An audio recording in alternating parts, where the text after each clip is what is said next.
বিশেষ ঘোষণা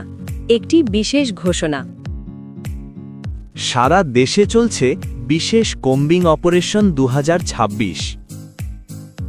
বর্তমান সরকারের নির্দেশনা অনুযায়ী বেহুন্দি জাল, কারেন্ট জাল, মশারি জাল, চরঘেরা জাল, বেড় জাল এবং 6.5 সেন্টিমিটারের কম ফাঁসের ইলিশ জাল ব্যবহার মৎস্য আইনে সম্পূর্ণ নিষিদ্ধ।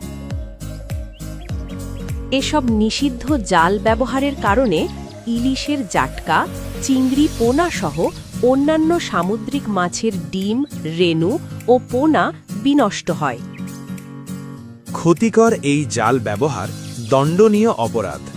এই জাল ব্যবহার করলে জরিমানা এবং প্রয়োজনীয় আইনানুগ শাস্তির ব্যবস্থা গ্রহণ করা হবে। প্রচারে মৎস্য ও প্রাণী সম্পদ তথ্য দপ্তর, আঞ্চলিক অফিস, কুমিল্লা।